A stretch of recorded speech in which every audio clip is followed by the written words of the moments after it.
Emily opened the stable doors. The air smelled of rain, perfect for training. She tightened her boots, adjusted her gloves, and stepped inside. Everything had to be perfect, but something was off. She stumbled, gripping the door. Dizziness hit. Then, a sharp pain in her side. Emily gasped. What was that? The crippling pain died off as quickly as it began, but her shock didn't die off with it. That was a first. Emily was always so physically active, and her body never complained.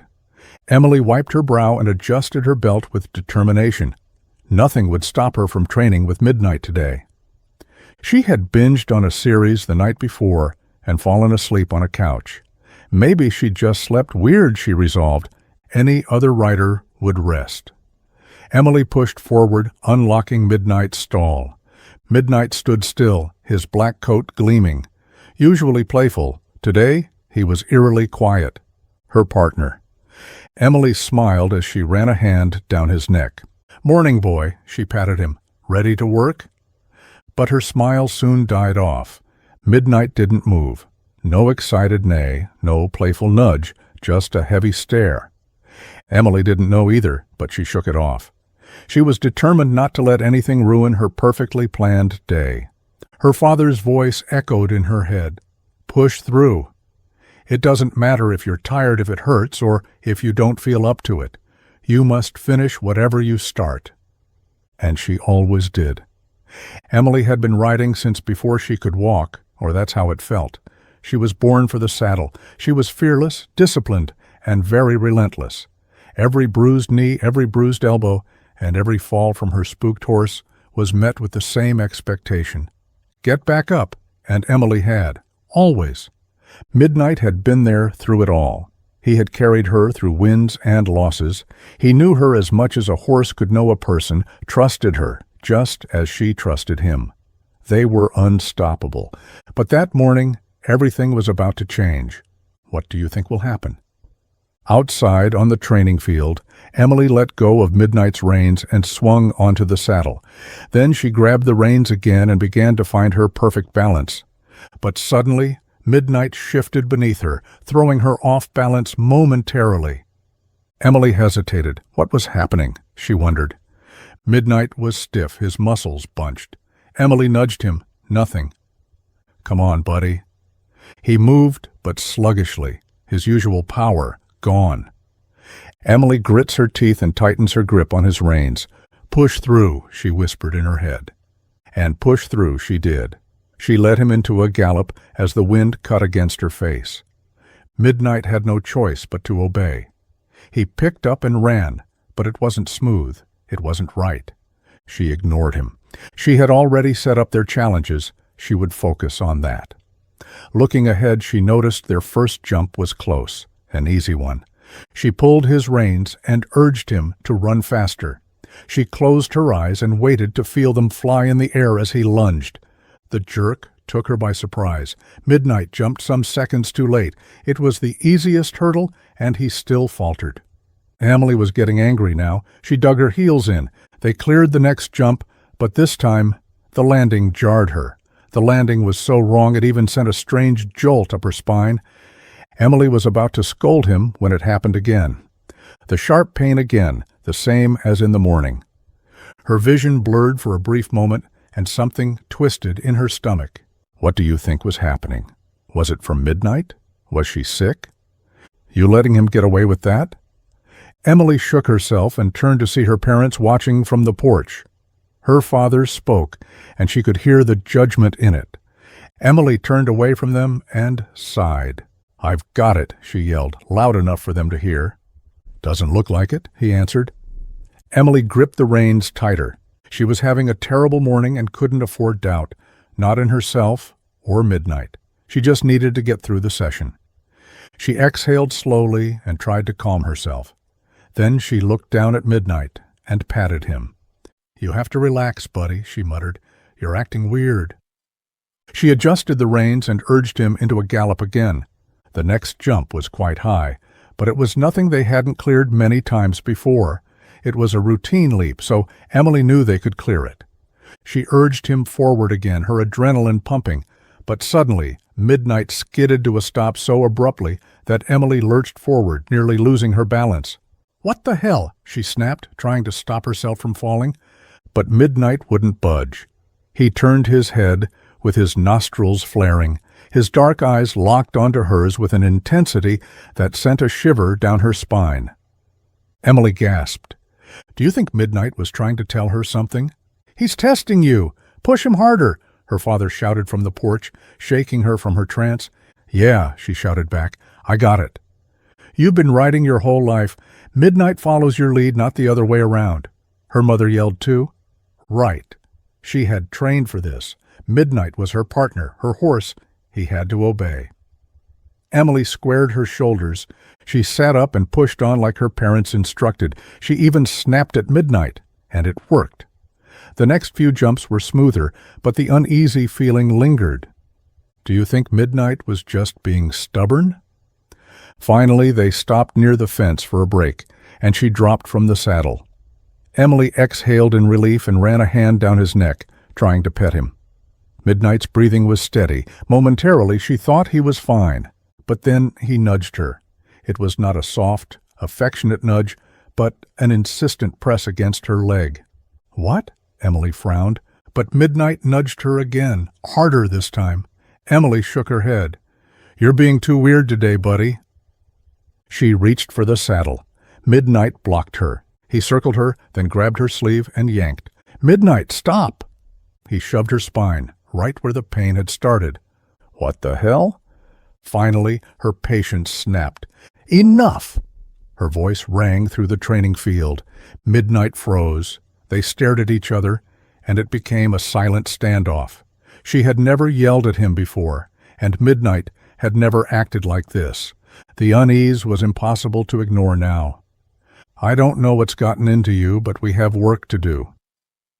The wind had picked up when Emily urged Midnight into a gallop again. But something was wrong. No, not Midnight. Emily. Her headache pulsed at the base of her skull. Her dizziness had returned too, but she bit her teeth and continued. The final jump was ahead. She braced herself and guided Midnight toward it. One more lap, one more jump, and they could put this behind them. Midnight didn't hesitate this time. He surged forward and was about to jump when the disaster occurred. Emily was upright 1 second, but the world began to spin the next. She tried to scream, but her throat felt disconnected and distant. She struggled to sit upright, but she realized she had lost control of her body functions, totally. For a moment, all she could hear was the dull thud of her heartbeat. Her nausea was like a wave crashing against the shore. Her vision blurred. Then suddenly, Midnight turned, and his muzzle pressed against her cheek, warm and soothing. He let out a noise she had never heard from him before. She tried to lift her hand to reassure him, but the world dimmed and everything went black. She began to fall. As she fell, she heard a shout. Then, nothing. The first thing Emily smelled was the unmistakable scent of antiseptic. She groaned and tried to open her eyes, but her eyelids felt like they weighed 1,000 pounds. Still, she forced them open. She blinked. Above her was a white ceiling and fluorescent lights. Where was she? Emily began to panic. The fear curled and settled in her chest before she could stop it. But everything calmed when her mother's face swam into view. Her eyes were red and puffy from crying. "Mom?" she called. "What happened?" Her father came into view too, and they exchanged a look. Something was wrong, deeply, terribly wrong. Her heart beat faster. "What happened?" she asked again. Finally, her father sighed. "You fell off Midnight. You blacked out." Emily tried to shift, but a sharp pain along her spine pierced through her.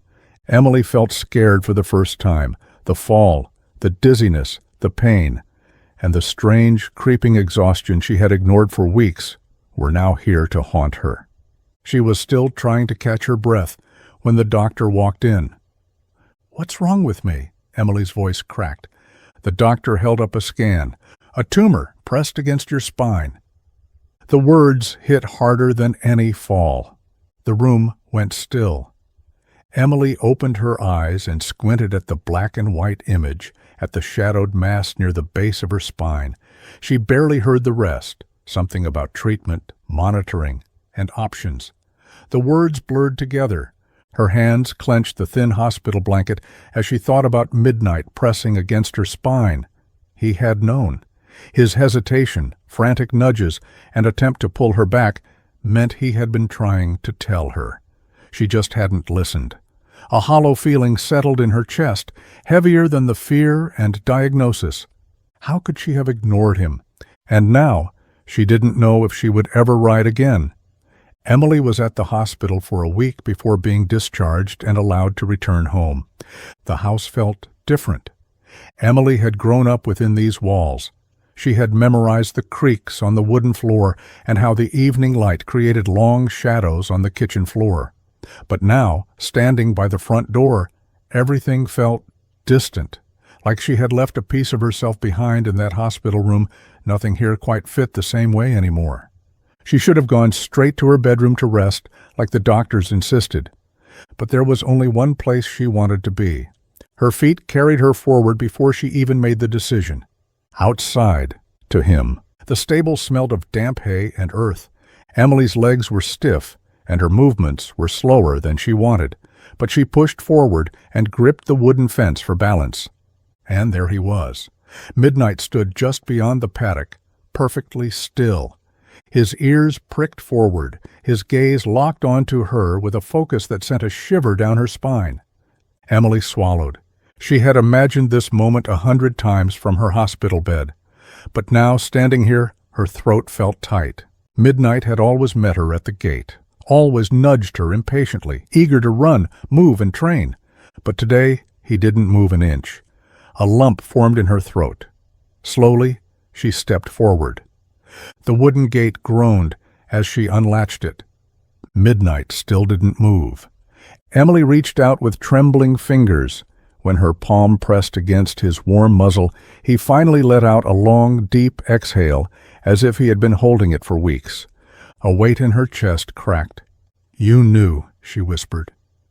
Midnight pressed his forehead to hers. Emily squeezed her eyes shut, and her fingers curled into his mane. She had ignored him, pushed him away, brushed off every warning, and still he had forgiven her. "I'm sorry." Midnight nudged her side to let her know he was always there. The story didn't need headlines or TV cameras. Emily didn't care what people called it. Instinct, intuition, or something beyond explanation. Midnight had known. That was all that mattered. One evening, long after she had returned home, she sat by the fence watching Midnight graze in the fading sunlight. No expectations, no pressure, just them. "I should have listened sooner," she murmured. Midnight lifted his head, his ears flicking toward her voice. He had already known she was there. He always knew.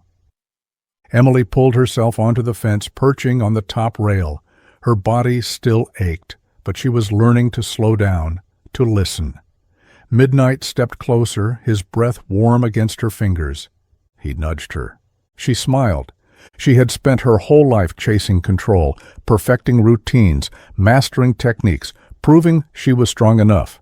Midnight had never cared about that. He had only cared about her. And when she hadn't listened, he had refused to let her fall. For the first time, Emily understood that strength wasn't about pushing through alone. Real strength was knowing when to trust the ones who love you. The wind stirred the trees. The world was quiet, except for Midnight's steady breathing. Emily ran her hand through his mane, pressing her forehead against his. "Thank you." Midnight exhaled, as if he'd been waiting to hear those words all along. Midnight wasn't just a horse. He was a protector. He sensed something no one else could and refused to stop until Emily finally listened. But how did he know? Was it instinct, a deeper bond, or something beyond what we can explain? Have you ever had an animal try to warn you about something?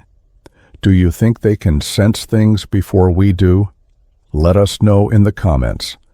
And if you enjoyed this story, don't forget to like, subscribe, and turn on notifications for more incredible stories like this one. Thanks for watching, and we'll see you in the next one.